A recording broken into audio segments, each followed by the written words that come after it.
Did that, so I have an Old Testament precedent for that, because I did that with the priest in the Holy of Holies. It's fine. I'm actually going to start off with a video because there's no point in leaving it to the end. You might as well get a feel of it now. So I was a part of a group, and about 13 of us, or 11, I can never remember because there's 2 kids, and I didn't know if they were included in what one. So we went on a stateside outreach. It was 5 weeks, and we went up the east coast of America, and we evangelized, prayed with people on the streets, talked with people about Jesus, did Christian festivals, and this is just a short video to show you, a glimpse, and then I'll talk about it after.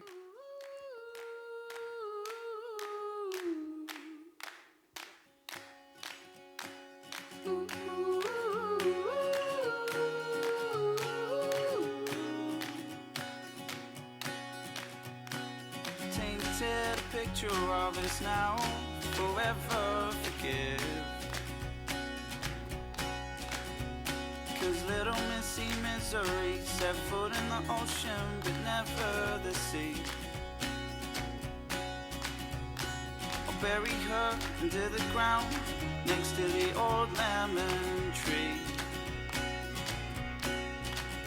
For the fruits have gone sour and bitter that no one would eat. Call it back, call myself for free. Bend the rules so I can show her home. Shake my head and change the way I think of. The way I feel, the way I feel, the way I feel. The way I feel, the way I feel, the way Go I guys, feel. NYC! You guys don't even know where you're going. NYC!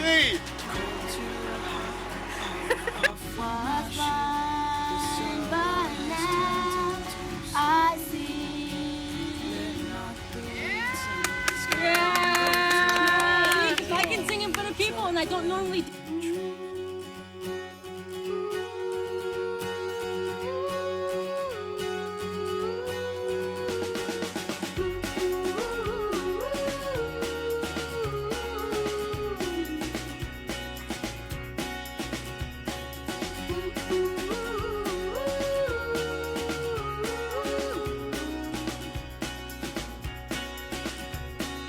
Months will go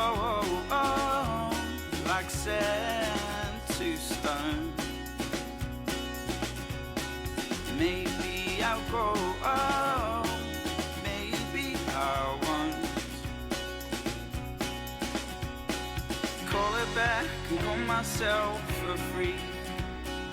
Bend the rules so I can show her home. Shake my head and change the way I think of. The way I feel, the way I feel, the way I feel. The way I feel, the way I feel, the way I feel.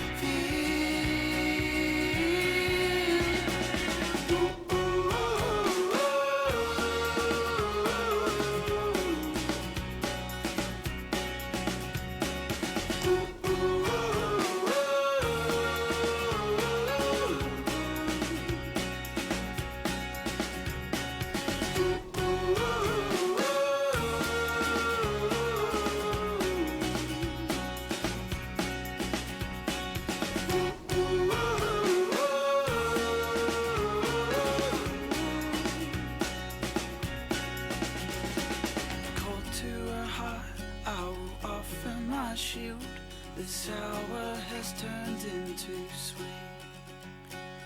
Let not the weeds in this garden grow tall, for they will choke the lemon tree. So obviously I didn't make that video, or else I wouldn't put the dancing moves in. But it's a good video, so I nabbed it. Yeah. So basically, I was a part of a mission organization called YWAM, Youth with Mission. They're all over the world, but I was based in Florida. I've been on and off with them for about 6 years. And my heart is mission and my heart is evangelism. And I want to talk about just what the Lord has been teaching me through all these outreaches that I've been on. So last year I was in YWAM in Denver, Colorado. And it was evangelism school that I was doing. And every Friday night we went downtown to evangelize to the locals. This particular night, I didn't feel any prompting, any real nudge to go and talk to anybody. Or feel led to talk to anybody, but we had a teacher that came in from Bethel, and he was like, I don't like when people say I don't feel led. And he was like, bad pencil, stick it in your pocket, feel led, and talk to everybody because it's God's heart that none will perish. So I didn't feel any prompting, but I was like, well, I want to go out and pray for people. So stopping anybody that wanted it. And I seen these two girls walk over, and I was like, hey, we're just like praying. Can I pray for you? And she was like, yeah, you can pray for my dead granny. And I was like, oh, okay. But can I pray? Is there anything in your life that I can pray for? And she had a ton of questions, and she was with her friend. And she asked, the questions that people ask, well, if God is a good God, why would you do this? Da, da, da. But every time I answered, she just got it. So I was like, oh, this is easy. And so she kept asking questions. And then she said, but can God and science go together? Because I study science. And 5 minutes before we came to this bridge, me and my friend actually just talked, can God and science go together? And I was like, yeah, it's okay, it's fine. And then we continued talking more, and then we asked her, did she want to know the Lord? And she said, yes. And we prayed with her, she gave her life to Jesus, and I walked away, and I was like, what? Like, I didn't feel any prompting to go and talk to her, but it's not about what I feel, it's God's heart that none will perish, so pray for them all. But in saying that, this time around, we were in New York City, so there's 2 locations where we didn't have any direct agenda. So New York City was one of them. We spent 1 day in New York Dream Center. The rest of the 4 days, it was just praying, waiting on the Holy Spirit and doing what he said. So this morning, we were all praying, and I got the name Chris and a picture of a piercing shop. So you kind of go around the circle, and people say what they got. And so I said that, and then Emily, another girl, she got like psychic blue hair. And I was like, well, me and you will go together, and we'll just go find these people. It can't be that, big. So we went down to the next road, and I knew there was like piercing shops down there, kind of back alley ones. I didn't get anything done with my. But I walked on, and I seen this kind of, this one kind of a Muslim guy was in it, and and I was like, well, I don't think his name will be Chris, but there was a younger guy outside, and I asked him, and he was like, no. I was like, right, see ya. So then I walked on, and there was a westernized in New York, more of a modern piercing shop. And so there's like these 3 lads sitting outside, older, and I go to walk in, they're like, do you girls want tattoos? And I was like, no, I'm too nervy, can't get one. And I was like, no, I just want to look at the piercings. And he said, oh no, sorry, you need to go over to the road to the piercing shop. And I was like, okay. I was like, are you any of you called Chris? And they kind of looked at me, and I was like, no, Chris is at the piercing shop. And I was like, oh my days, it works. So I was walking across the road, and I was kind of like, Emily, what do I do now? Because I didn't have any strategy in play. And it's kind of like an unspoken message that if it's your word, you do it. So Emily was like, I know what you're doing. So I was like, oh. So I walked in, and there was this guy at the back, tattoos up the neck, bald head, earrings, and like these 4 Asian chicks around him. It was like Grand Theft Auto or something. And then a guy at the front. So I was like, please, Lord, let it be him. And I was like, is Chris here? And of course, the guy at the back was like, yep. I was like, cool. And I was like, Emily. So we walked down, and I hadn't spoke to this guy, Chris, for 3 minutes because I had my back turned looking at the earrings. And I was like, well, realistically, there's no smooth way to do it because it's weird no matter what, right? So I turned around, and I was like, this is Chris. Hello, I'm Lauren.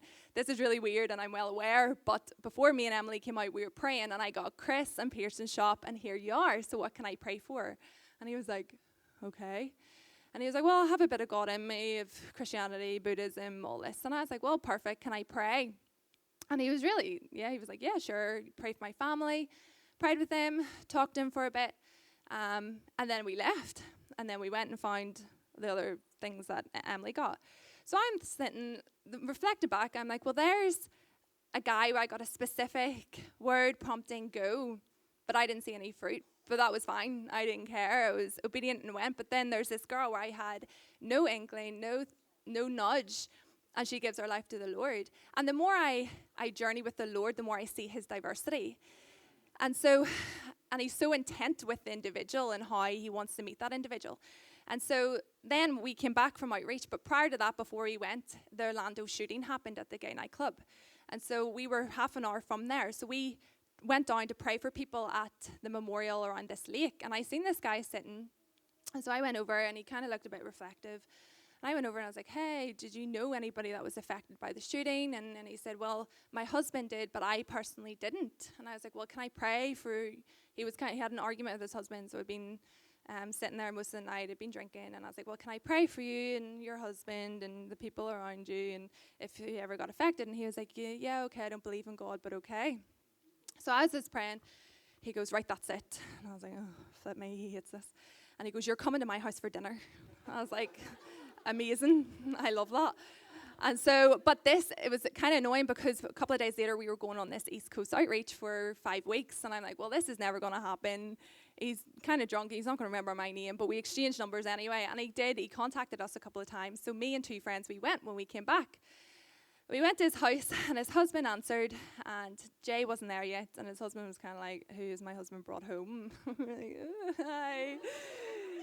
So we walked in, and it's like this downtown, beautiful apartment. His husband's a doctor, did like a liver transplant the night before, and we were like, where do you live? Us missionaries were like hooking around his house.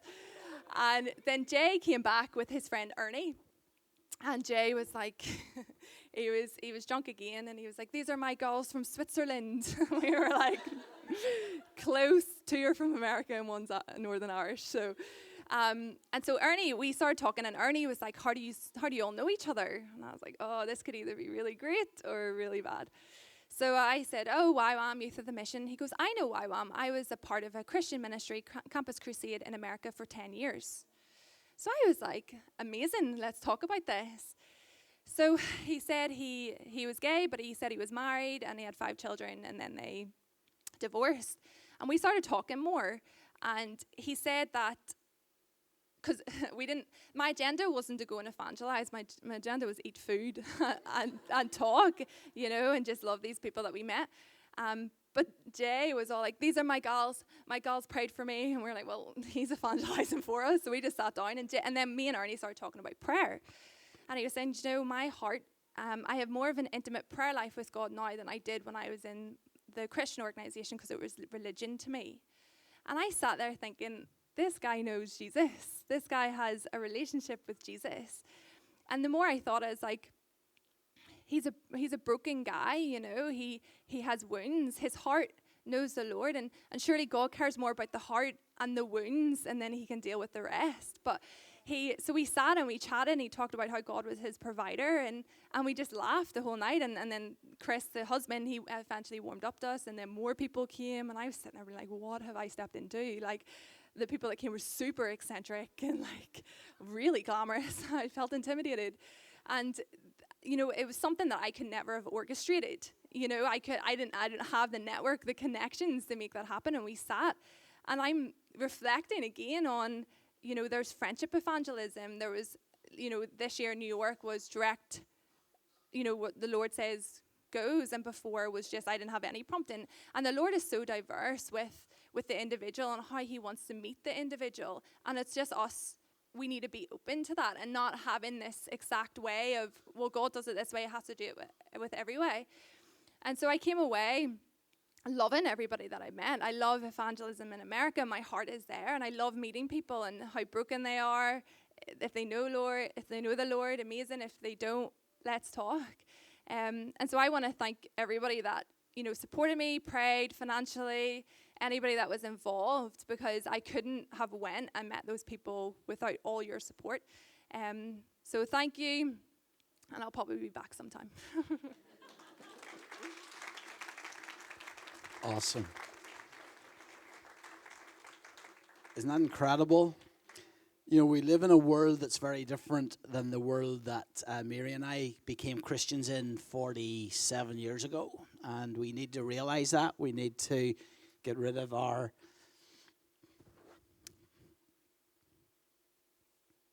religious stuff.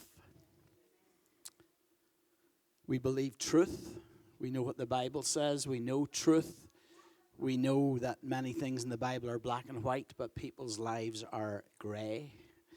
And if we try to live in a black and white, if we try to be black and white before people are ready for that, in a world of greyness, we are never going to reach people. And so, Lauren, that's awesome.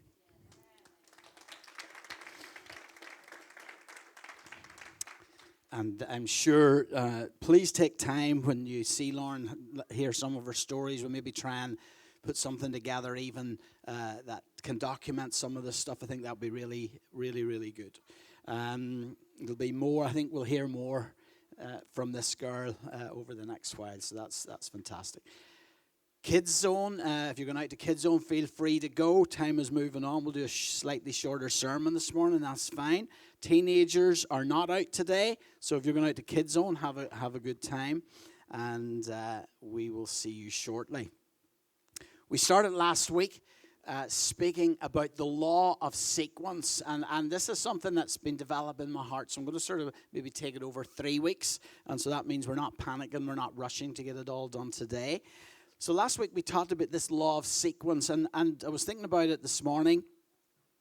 Even when we have our children, the very first thing we're trying to teach them is the law of sequence, and we don't realize it. Because you've got Daddy, and he's saying, here's the law of sequence, da, da. Mommy's saying, here's the law of sequence, ma, ma. What are we trying to do? The very first thing we're trying to teach our children is the law of sequence by teaching them to say syllables. Is that right? And Mommy's trying to get the child to say mama before daddy, and Daddy's trying to get the child to say dada before mama. So we start at the very early stages of our children's lives trying to impress them or engender in them the law of sequence, mama, dada. Then when they go to school, the very first thing the teacher's trying to do is teach them the law of sequence, 1, 2, 3, 4, 5, 6, 7. So when they can learn their 5 times tables or count to 10 or whatever, we're all excited, aren't we? So we're excited when they understand the law of sequence. When they're walking, even before that, after they talk, we're wanting them to walk. The law of sequence. What's walking? Walking is the law of sequence. Is this walking? This is standing or falling over if you can't. The law of sequence is,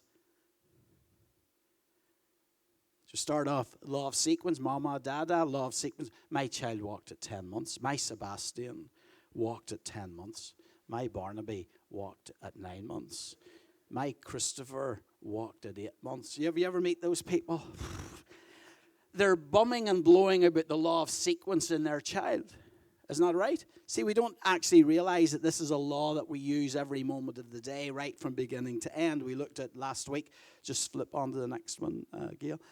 Even in school, we begin to teach people or teach kids the law of sequence, and these were some things we'd looked at. We know we can't have cookies before we make the dough and roll it out and all these things. I love this. We put this up last week. A child was asked about the law of sequence. Well, first people are babies. Next they learn to talk, walk, eat at the table. It's a big one. And sing songs. As they get bigger, they learn to ride a bike. They grow up to be big or a growing up. And so that is the law of sequence. We discovered that the law of sequence is in everything we do, whether it's playing the piano. You could play all the right notes, but not in the right order. And when you don't have the law of sequence in music, it is disharmony. It's hard to listen to. Same, you ever had a neighbor who their child is learning the violin and they haven't mastered, we say they haven't mastered the violin, they actually haven't mastered the law of sequence in playing the violin. And so same in snooker, same in the band here today, they've learned there's a melody, but there's also a harmony, and there's counter harmonies. But they all go together. They're all sequences of notes and music.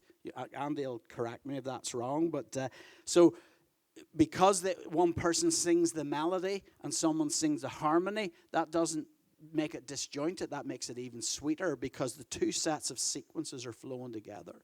And so that's how life is. We need to have life like that in our families, in every aspect of life. We saw last week, it doesn't matter how much money you have in the bank, if you forget your PIN number, you're in trouble. I told about how God inspired this message in my heart when I tried to ring home from Tenerife, rung 25 times, couldn't get through. I realized I had 2 digits wrong. And the other 14 numbers, only 2 of them were wrong.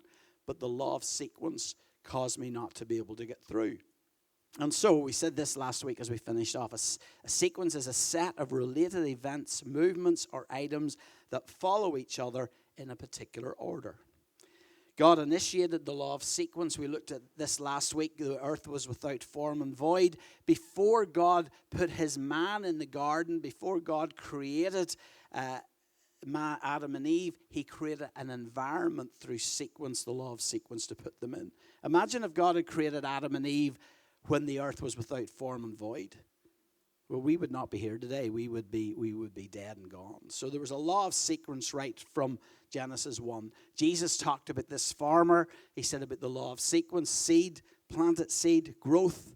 It was worry-free growth. It says the farmer rose and slept night and day, and the seed grew because of the earth. There was a green stem, wasn't the time to harvest it. There was a bud, still wasn't the time to harvest it. Then there was a ripened grain, and that was harvest time. And so the law of sequence. We said if we cooperate with this law, we bring order and stability into our lives. If we don't cooperate, we make life complicated and difficult for ourselves. Jesus said this, first of all, seek, aim, and strive after his kingdom and his righteousness, his way of doing and being right. Then all these things will be added unto you. Jesus said, you see, the Gentiles, the worldly people, get their sequence wrong. They seek after money, they seek after fame, they seek after clothes.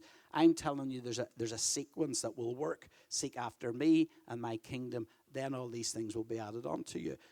Jesus continually is talking about the law of sequence. He doesn't call it that, but as we study it, we begin to see that's what it was. Look what the Lord goes on to say. Jesus said, love the Lord your God with all your passion and prayer and intelligence. This is the most important, the first on any list. So that causes me to think the first on any list. So if we have a list, if you have a list, it has more than one thing written on it, hasn't it? It has several things, and usually we try to put them in the order of importance and how relevant they are to the day we're in. We have a bucket list. If you don't know what a bucket list is a list of the things you want to do before you kick the bucket. If you don't know what kicking the bucket is, if you're not from these parts, it's dying, basically. And so people have a bucket list. But actually, Jesus is saying here, this is the most important, the first thing I would call it on any life list. You see, we need to have a list for life. Otherwise, life will take us all sorts of directions. This is the first thing in any list. But there is a second to set alongside it. Love others as well as you love yourself. These two commands are the pegs everything in God's law and the prophets hang from.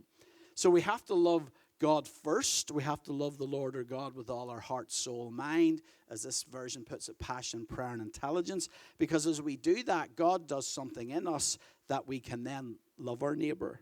We can love those around us. We can love our family. We can love those that we work with. If we don't get it in the right order, then we're trying to love people out of a human perspective. And that really doesn't work most of the time. And so there's an order. Jesus said, get the sequence right and life will be so much more comfortable. Jesus goes on in Matthew 5, he says this, you're familiar with the command, do not murder. Well, none of us, I don't think, are intending murdering anybody. I tell you that anyone who is as much as angry with his brother or sister is guilty of murder. Whew, easy on Jesus, that's a bit heavy. Carelessly call a brother idiot, and you might find yourself hauled into court. Thoughtlessly yell stupid at a sister, and you're on the brink of hellfire. The simple moral fact is that words kill. So Jesus was talking about several things here. The history behind this is, number one, he's talking about the 10 Commandments. And so people are saying, well, I haven't murdered anybody. But Jesus said, well, hold on. If you have a murderous thought, if you have an angry thought, if you have a hateful thought against somebody, in his book, it was as bad as murder. He was using this picture of slander, because in those days, if you slandered somebody, we understand it today with Facebook and social media. You have to be so careful. You can put something out in social media, which then is libelous or slanderous. So if you say something wrong or nasty about someone, that's slander. If you write down something that's untrue or nasty about someone, that's libel. You see these famous stars going to court and they get awarded £2 million or whatever because somebody libeled them because they said something about them that wasn't true. And Jesus said, wise up, don't do that. If you say things, if you call somebody an idiot, if you say something slanderous to them, you could end up in court. But he's given it as a picture it's a parable. He's talking to us on a spiritual level with it. So he said the simple moral fact is that words kill. He goes on to say this. This is how I want you to conduct yourself in these matters. Now, here's a law of sequence for us. If you enter your place of worship, well, that's good. The Bible tells us that we're not to forsake the assembling of ourselves together. So here we are, sitting in church. We're at church. We're feeling good. Well, at least I'm at church. Where's your woman? She's not at church. Oh, she's not as good a Christian as I am. Anyway, we're at church. So if you enter your place of worship, about to make an offering, happy days, even better. The preacher loves that, about to make an offering. You suddenly remember a grudge a friend has against you. Something's happening here in the law of sequence. Next one, abandon your offering. Jesus, I wish you hadn't said that. Could you not have said leave your offering, abandon? So you're just about to give, and then you remember, a friend of mine has a grudge against me. I better go and sort it out. And so you put your money back in your pocket. Abandon your offering. Look at the next one. Leave immediately. I would really be annoyed at offering time if I got up and I said, we're going to receive the offering and we love Jesus and we want to bless him and bless the church, and half the church walked out because you remembered your friend had a grudge against you. How bad would that be? The girl in the office that looks after the finances, she would be saying to me, what are you doing on a Sunday? Leave immediately. But that's not the end of the story. Go to this friend. Now, we can't always physically do it at the time, but we can make plans to do it. Make things right. Then, and only then, come back and work out things with God or give your offering. I'd be hanging on just to see if you come back. Think, well, hang on to after the Fijian service. Hopefully that person sorted that out. They'll maybe come back with their offering. But you see the sequence there? You see, when you understand the law of sequence, doesn't the scriptures look totally different? How many times have we read that? Have we ever seen it as clear as that? There's a law of sequence. There's a God way of doing things. And so, he said, so he's talking about friends there. He goes on a little bit further. Jesus said, or say you're out in the street and an old enemy accosts you. So now we're getting onto enemies. Don't lose a minute. Make the first move. Make things right with him. After all, if you leave the first move to him, knowing his track record, I don't know who this is he's talking about, you're likely to end up in court, maybe even in jail. If that happens, you won't get out without a stiff fine. So, next little slide. Jesus is warning us that if we don't partner with the law of sequence, another law kicks in. The law of consequence. Don't know if you've ever heard tell of it before, but the law of consequence is something that's very important to understand. It's probably better known to us as the law of consequence. I remember when I was trying to make that phone call from Tenerife, and I was getting so aggravated and thinking, what's wrong? This guy's giving me the wrong number. No, I was putting the wrong numbers in. The Holy Spirit said to me very clearly, this is the law of sequence, which becomes the law of consequence. And it took me a minute or two to, the law of consequence. The law of consequence. The fact that you just put 2 digits in wrong meant you couldn't get through to where you couldn't get the breakthrough you were looking for. And so the law of consequence, the law of consequence is something that many people labor under, and they don't actually even realize they're laboring under it. Here's what consequence means. The effect, result, or outcome of something occurring earlier. The dictionary gives this example. The accident was the consequence of reckless driving. The ads, you ever see those ads that they have on television for careless driving and people being killed? They're horrendous, aren't they? I can never understand how they even do those ads. They're so lifelike. But if you look at the consequences, death.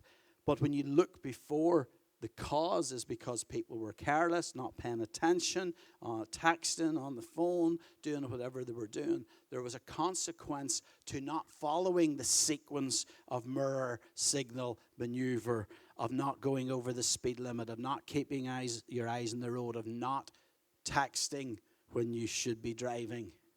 None of us ever do that. And we would never admit to it on the World Wide Web either. Here's another meaning of the word consequence in the dictionary. Something, this just backs up what Lauren was saying. Something that logically and naturally follows from a previous action. Something that logically and naturally. You see, sometimes we're waiting to be led by the Spirit. Sometimes we're blaming the devil for stuff. You ever meet people, and we all may be one of them from time to time, we say, oh, life's really, I'm broke and it's the devil's fault. No, it's not. It's because you're buying too many coffees out. It's because you're spending your money on stuff you can't afford. It's a logical and natural thing that follows from a previous action. So if I earn £100 a week and spend £120 a week, is that the devil? Is that some force in the universe? Is that Mystic Meg's gypsy cousin's donkey that kicked me when I was in my mother's womb and put a gypsy curse on me with 4 white heathers or whatever it is they do? No, that is a logical and natural consequence of the law of sequence. But what does the Bible say? If you earn 100, doesn't say it exactly this way, but this is the principle. If you earn £100 and you spend 90, or you give God 10 and you live within the means of the rest, you're a very wise person. And so the consequence is something that logically and naturally follows from a previous action. Now here's some homework for us. Let's go home and look at the circumstances of our lives. Let's look at our bank accounts. Let's look at Mary made me clear out our wardrobe yesterday because Samuel's staying for us. And so I actually had a wardrobe and another wardrobe. And I have 8 shirts that don't button. I lost some weight a while back. And I don't know if you knew this. I lost over 4 stone. But the trouble is, I had to buy a new wardrobe and I've put a stone back on again. And now the shirts that were neat on me then are unbuttonable at the moment. And so, what's that? The devil. You see that devil? He put that belly there. It's logically and naturally something that follows a previous action. Too many crisps, too many chicken gravies, too many whatever it happens to be. So, consequence, yeah, it's nothing, there's no mystery. It's not the devil, it's not the Holy Spirit, it's not God, it's consequence. The Bible gives us keys to the sequences of life. The Bible is full, we've looked at some of them this morning, the Bible is full of the keys to the sequences of life. It helps us understand the consequences that wait for us, good or bad, because there's the law of sequence. If we would do the right sequence, the consequences are good. If we do the wrong sequence, the consequences are bad. I want to be trying as best as I can to be doing the right sequences. Anybody else in that boat? None of us probably particularly get up in the morning saying, I want to live my life today in a way that's going to bring bad consequences. Does anybody ever? Because if you have got up and said that, there's something wrong with your head. Just to call it what it is. None of us want bad consequences. The prodigal son did not think when he went to his father, he said, will you give me my inheritance? Now, in those days, he was actually saying, I wish you were dead, because obviously you only get an inheritance after you died. The father didn't say, give him a slap behind the ear and say, no, son, you're not going to get it. He said, okay. He divided it. He gave it to him. What does it say? He said he went to a far land. He spent it on wine, women, and song, blew it all, ended up with the pigs, eating the pig swill. You look at the consequences. Every decision he made, every sequence that he took was a wrong sequence, but he had the power to change it. It says, at his lowest point, it says he came to himself. In the Irish version, it says he wised up. He wised up. He thought, in my father's house, the servants are better off than I am. So he went with a sequence, but he actually wised up and changed that sequence. So what happened? The consequence changed. He came to his father, he had nearly talked himself out of it. My father, he said I had planned all these things. He would say, I'll be a servant, blah, blah, blah. No, the Father was waiting for him. If we just would have the sense to wise up sometimes in our life and say, hold on, the Father's waiting to restore, repair, renew, sort this out. It's not the devil. It was my choice. I'm putting my hand up. I'm big enough and ugly enough and saying, I'm sorry, Lord. I repent. You may have to say sorry to some other people. Turn around and then take those sequence of steps that bring us to good consequences. So we're going to look at a few keys like that can give us the desired consequence next week. And hopefully that will be helpful for some of us, because if we can begin to identify some of these things, some principles, some sequences that the Bible gives us, then we can begin to put those in practice in our own lives. Isn't that right? You see, some of us have no experience of the Bible. Some of us have not been brought up in church. Some of us have been brought up in environments that the sequence that we've seen every day was not a biblical or a godly sequence. So we need to learn, we need to relearn, we need to train ourselves in some godly sequences in our life. Because if we do, then we can begin to get good results. So there's some keys. The middle one is Alicia keys.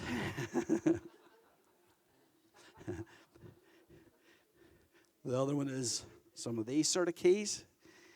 And, of course, the door key even gives you the sequence. The hotel door key even tells you there's a sequence. Put it this side up, this way round, take it out, and open the door. You ever been in, you remember when those come out who's old enough to remember when those come out at the start? It took you half an hour to get into a hotel room because you were putting it in. Stupid thing. And then you took it down to the concierge, say, this key doesn't work. So, well, put it through the electronic thing again, and you come upstairs. Still didn't work. And then you go down again, so they say, well, send the bellboy up with you. He takes the same key, puts it in the right way, and the door opens. You feel real stupid, don't you? You know why that was? Because you were real stupid. So, once you discover the sequence, then life can be lived at a whole different level. So we're going to pick that up next week. The band are going to come. We're going to continue to worship. If you need prayer this morning, the prayer team will be available for you in the room just to my left.